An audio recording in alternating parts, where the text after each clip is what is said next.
Hello and welcome to Pantheon's third webinar of 2022. I'm Jay Cheatham. I'm the CEO of Pantheon Resources. On the webinar today, we have Justin Hondras, our Financial Director, Bob Rosenthal, our Technical Director, and our two presenters, Michael Duncan, our VP of Operations and Engineering, and Ed Duncan, Consulting Geologist. And we're going to talk about modeling and going from vertical to horizontal wells.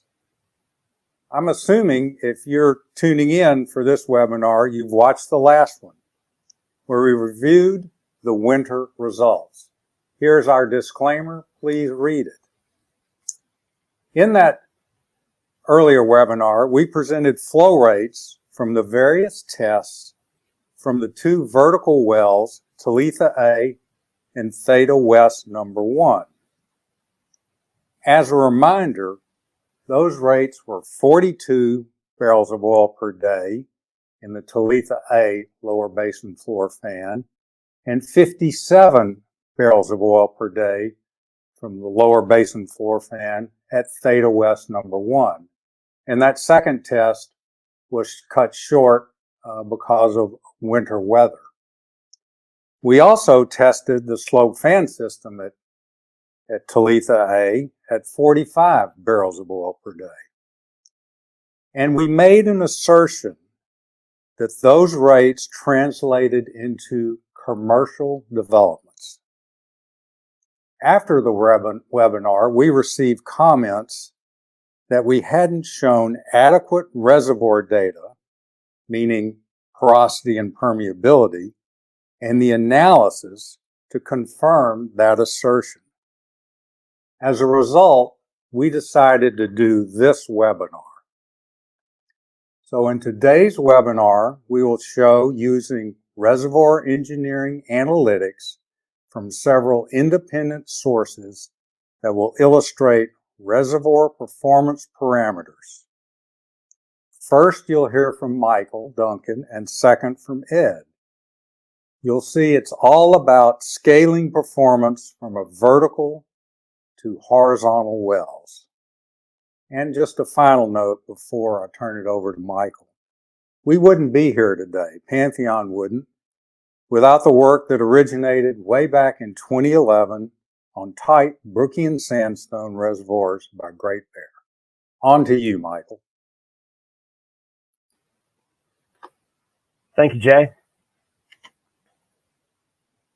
As Jay mentioned, we're really looking to understand how vertical completions and vertical tests extrapolates to horizontal completions and what it'll mean for our horizontal wells in the future. So we've endeavored through multiple different methods to forecast the horizontal wells and what their production will be.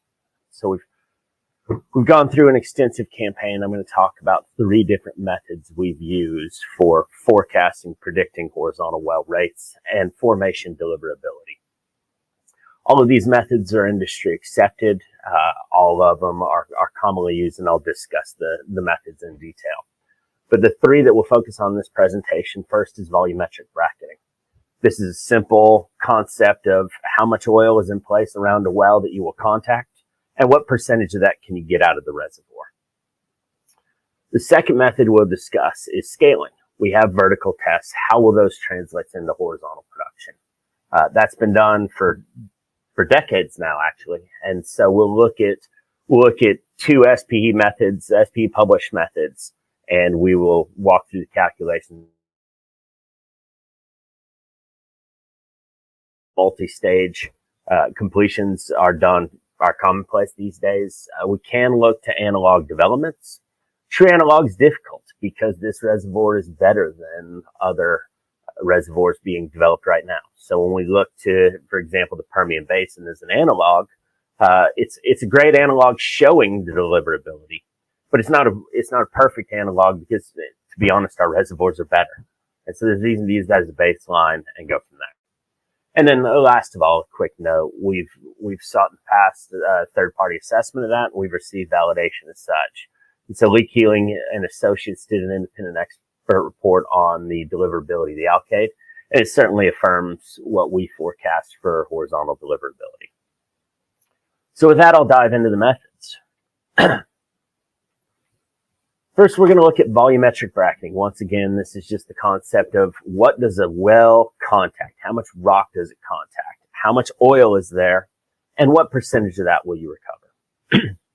So I use this graphic to display the concepts of what a well will really contact once it's drilled and completed.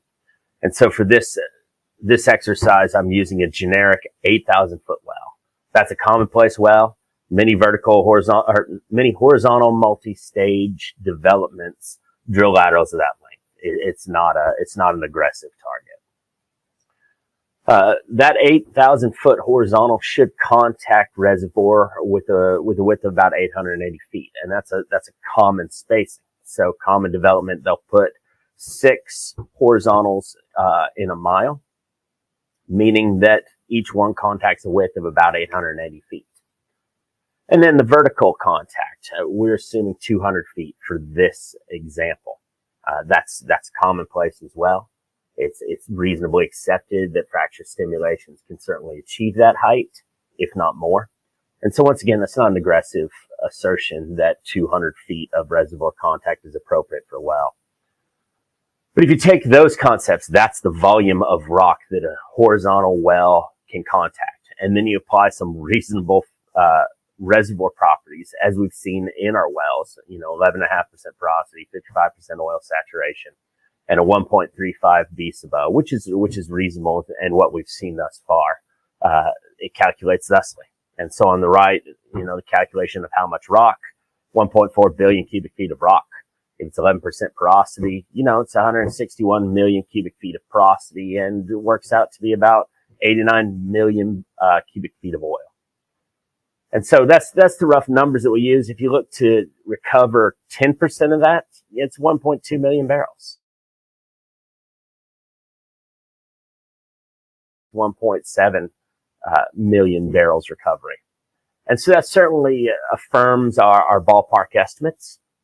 This generic example, rough contact, you're looking at 1.2 million to 1.7 million barrels of oil recovered. Now, the key assumption for that is, of course, recovery. Can you get 10%? Can you get 15%? And for that, we go back to J.J. ARPS. This is the engineer that the ARPS equation is based on. And so the standard recovery equation, the ARPS equation, is based on this. The original publication, we go back here, and this is an excerpt from his publication on estimation of primary recovery. And we've highlighted, in this case, the parameters that are most applicable to our reservoir. So you see on the left-hand side, one of the main drivers is the gas-oil ratio. 600 is where we've highlighted it. That falls in line with our measurements and our calculations on what we've produced thusly. Oil gravity, we've highlighted 30. We're actually getting 35 to 38 API gravity. So there's reason to believe we'll do better than what's highlighted here. But the big conclusion, looking back to the guy who literally wrote the book on recovery calculation, his estimate is a range between 8.4 to 24.3% with an average of 15.1. So going back to our volumetrics, can we get 10%? Very likely, yes. Can we get 15%? That's right about where J.J. ARPS estimated the average back when. And to this day, this is still the guy we go to and his equations for estimating oil recoveries. The second method we talked about is scaling. We have vertical tests. What does that translate to in the horizontal? And once again, I look to predecessors in engineering and look to SB publications. And so the two methods I'm highlighting here are a gentleman named Joshi and a gentleman named Babu. And they have published methods of extrapolating from vertical to horizontal production. This is a spreadsheet that calculates based on their methods and duplicating it as such. Some of the highlights on this that I want to talk to, once again, when we look to the left of horizontal well properties, same assumptions, an 8,000 foot horizontal. That's what we're scaling to. Very reasonable. A lot of reason to think we could exceed that. Drainage width, once again, 880. very reasonable, commonplace. And we look up, highlighted above, permeability is a main driver in this as well. You know, we, in this case, estimate 0.16 millidarcies permeability. That's been validated by core measurements, and that's been validated by our interaction with it, be it defit, be it fracking, be it drawdowns. We have a lot of evidence that these permeabilities are quite real. And then we look at the results on the right, their calculations with appropriate production drawdown. These estimates put it about 108 barrels of oil a day for vertical. And so it does correlate and is calibrated to what we got in the past in the Alkaid. And then they scale from that. Joshi scales it up to about 1,659 barrels of oil a day in the well as we've estimated on the left. And Babu calculates it up to 2,200 barrels a day. So standard scaling methods that have SPE publications, estimates based on what we've seen in the reservoir and what we look to in our development. And they're forecasting, 1,600 to 2,200 barrels a day scaling from vertical to horizontal, and that's in an 8,000 foot horizontal. For a generic forecast, this is a type curve we've used for modeling. And this is based on a 10,000 foot lateral, and we've modeled 1,500 barrels a day production. So below what Joshi and Babu would forecast for a slightly shorter model. So once again, we're looking at past scaling methods and what it would look like. When we look to those who've scaled before us, they would estimate 1,600 to 2,200 barrels a day. We're modeling 1,500. And so there's reason to think that our beliefs are conservative, to think that there's a lot of room to outdo what we've currently modeled and what we've called. The third method we've discussed is comparing this to other developments. In this case, I'm going to compare it to the Permian Basin.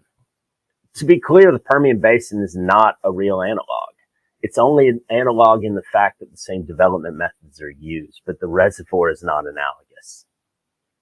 When we look to the Permian Basin, we see that this type of well, an 8 or a 10,000 foot horizontal, is commonplace. And we looked at these recoveries, are similar. They're getting wells, in this case, Bone Spring, they're getting wells of 500,000 barrels a day of 500,000 barrels EUR of oil, or 720,000 barrels of oil equivalent. This commonplace development is effective, and that's ultimately the point I want to make. But when we look at our reservoir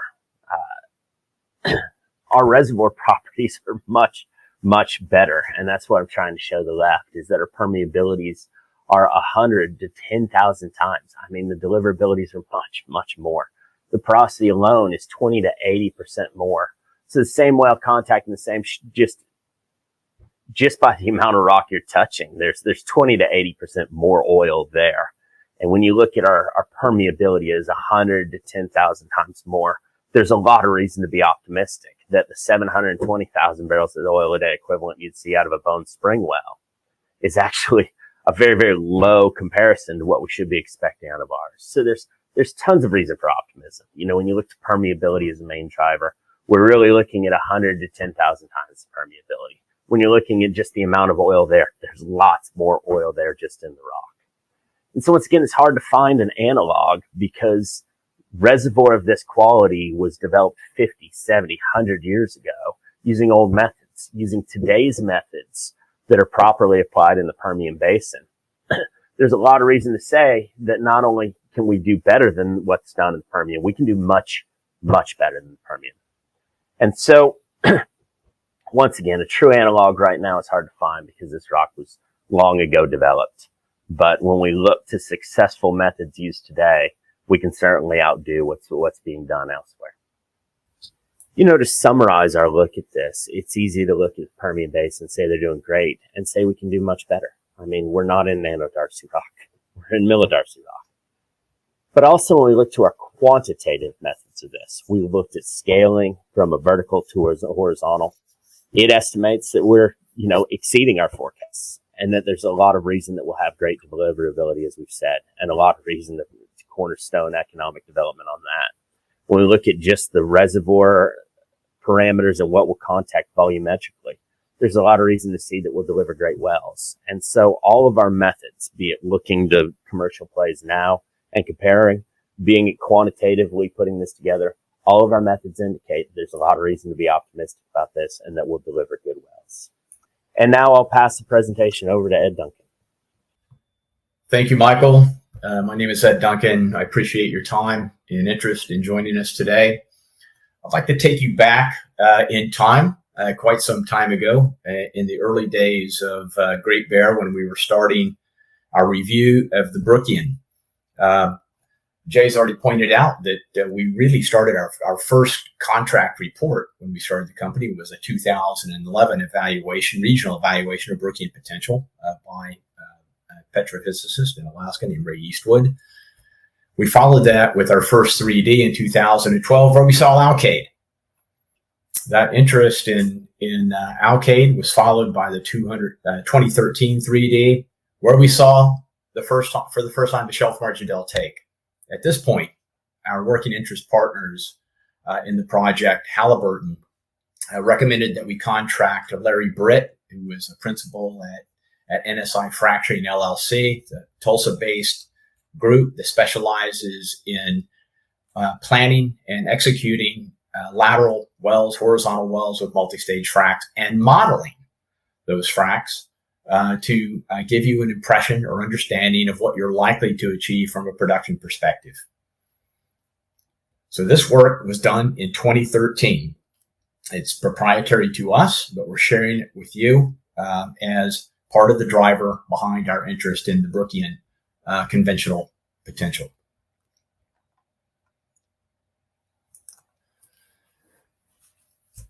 Larry Britt modeled what he referred to as BROOKIAN fans. That's a bucket term that includes the shelf margin deltaic, slope fan system, and basin floor fan reservoirs.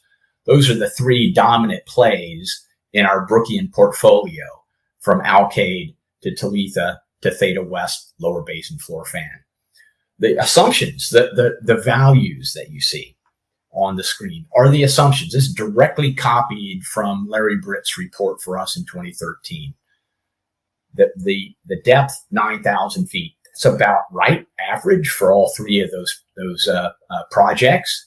The height or thickness of the reservoir section, 70 feet. That's way underrepresenting the total reservoir that we have. Reservoir pressure of 4950. That's probably about right again as an average across the three projects. Water saturation, 40%, not bad. Porosity, 12%, again, not bad. Permeability next at 0.4 millidarcies. Again, that's not a bad assumption. The KV over KH, that's vertical permeability over horizontal permeability, just illustrating that horizontal permeability is generally perceived and recognized to be much higher than the vertical permeability. Oil API of 26. Now, this is where we actually win quite a lot. Our oils are 35 to 38 API. And API translates through to viscosity, which is the next value. The C, capital P, stands for centipoise. 3 centipoise, not bad. That's not a bad oil at all. But we have 35 to 38, probably less than 1 centipoise or around 1 centipoise. And that means that our oils flow much more readily through the permeability zones in our reservoir. So we gain quite a lot from a production rate perspective with the type of oil that we have. Go to the next slide. Larry modeled what we should expect with a vertical completion with the assumptions that we illustrated on the previous slide. 9,000 foot depth with the 70 feet of reservoir. Initial production, the average 30-day production, 49 barrels. That sounds pretty familiar given some of the vertical rates that Michael took us through in his presentation. A first-year average rate of 43, a cumulative oil of 569,000 barrels. Okay, those are not miserable numbers, but they're not the types of things that we're looking for on the North Slope of Alaska for sure. Let's take a look at how Larry translates the vertical model into a horizontal well simulation. The curves that you see displayed illustrate Larry's output modeled for a horizontal well using the assumptions that we illustrated in the previous slides. You see a first month rate, that's a 30-day average rate of 1,927 barrels of oil per day. First year average rate of 1,271 barrels of oil per day, and a cumulative 2.5 million barrels of oil. These numbers categorically are similar to the numbers that Michael has modeled with actually hard data, real data from the wells that we have drilled. So I consider this a validation of the work that Michael and the team have done over the last few months, translating what we have from Alkaid, Talitha, and Theta West lower basin floor fan into an expectation for our upcoming appraisal and development program.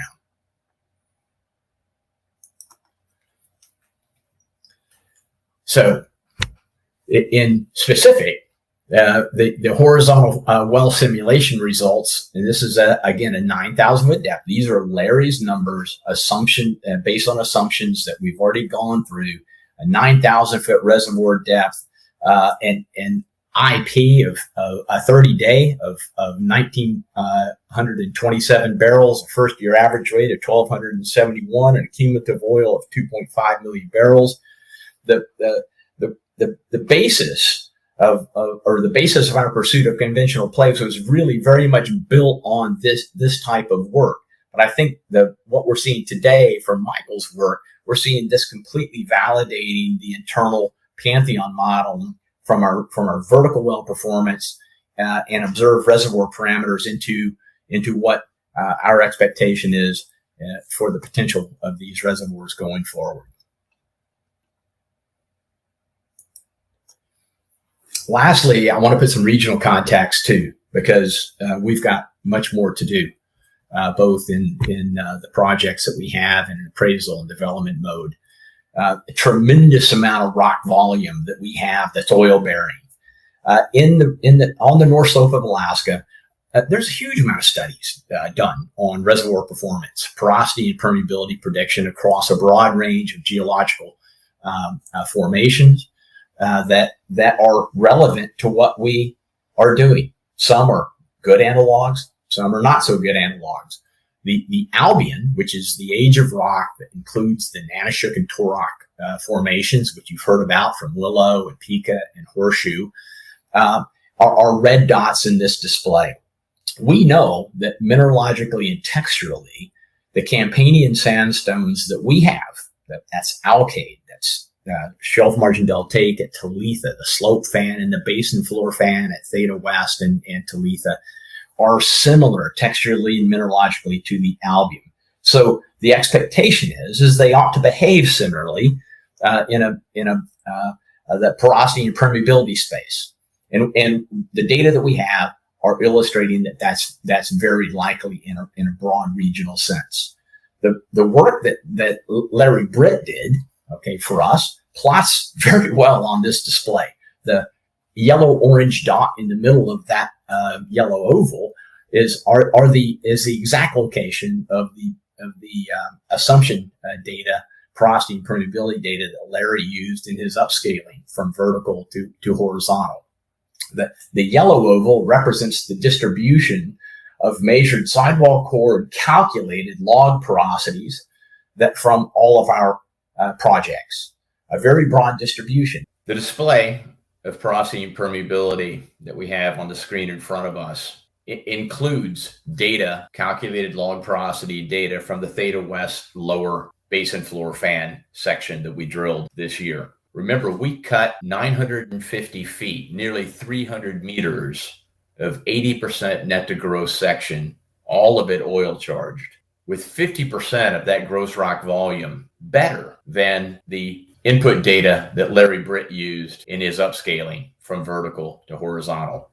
That's a tremendous result for us. Now, interestingly, the Permian Basin, which was mentioned by Michael, is not a depositional analog, but a technology analog, sort of a technology transfer reservoir for us to lean on.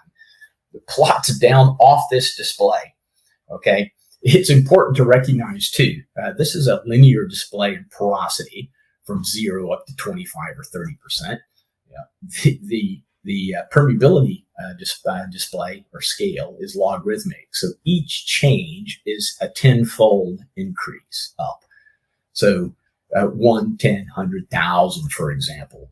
All of our reservoirs are plotting inside this yellow oval. All of these can be judged as commercially developable with the technology that we have access to today.